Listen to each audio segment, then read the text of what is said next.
مساء الخير سيد الأستاذ علي سلام رئيس البلدية، أهل الفقيه، لجنة التأبين، السادة الحضور، أسعد الله مساءكم. ولا أنسى قبل كل ذلك أخي وصديقي المرحوم نمر. أي نمر أتركها بلا صديق أو عزيز لتحمل كل معاني الوفاء للمرء. ذهب الذين نحبهم وذهبت إلى من تحب أرضا وسماء أبد الآبدين. أوعدتنا يا حبنا أن تهزم الموت والعمى، وتركتنا وفجعتنا حين كنت ترتب لرحلة الأخرى. لم تكمل الحديث معنا، ولم تنهي رسم اللوحة، ولم تنتظر مولود فكرك في حياتك. أي نمر يا شق البرتقالة، يا ضفة النهر، يا زيتونة تجذرت وعليقة نفرت في وجه الآخرين، وزيزفونة ألقت بفيئها على سفح الجبل.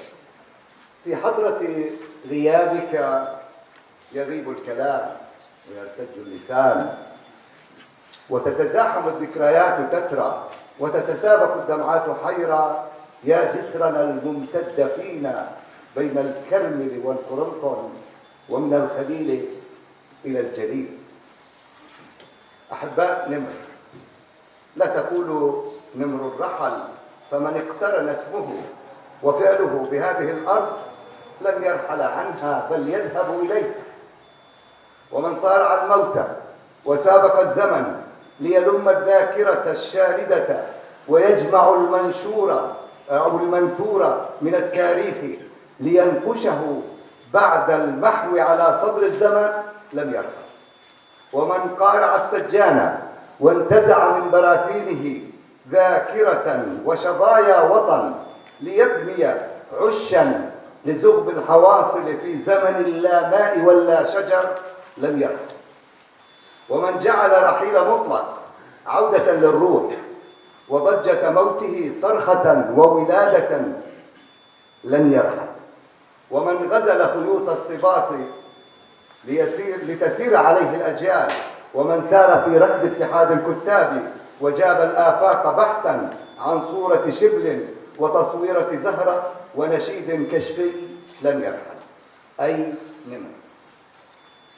ما كنت أعلم أن تكون زيارتي التالية للناصرة التي أحببت ونحب لتأبينك ومناجاة روحك بعد أن حالت ظروف القهر دون وداعك الأخير.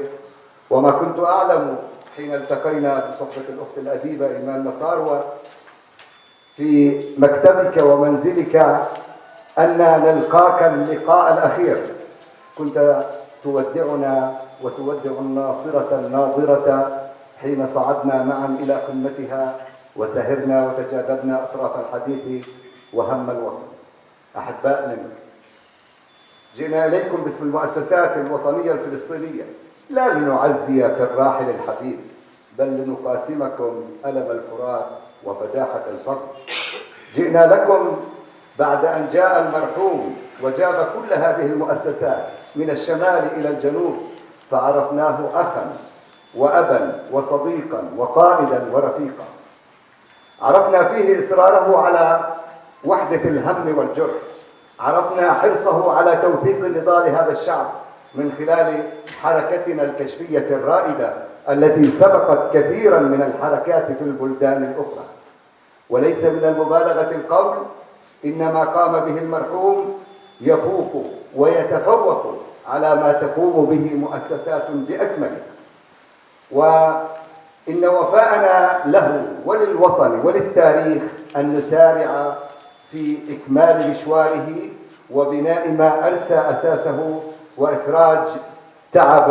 وإخراج تعب سنينه إلى الوجود. الأخت أم محمد صنو الفقيد والأحبة أبناء المرحوم مداده وامتداده، وإخوته الكرام وآل يزدف الكرام وأهلنا في الناصرة الحبيبة وقلب القلب من الوطن، رحم الله نمرا وأسكنه فسيح جناته، وألهمكم وألهمنا الصبر على فراقه، وعظم الله أجركم، والسلام عليكم.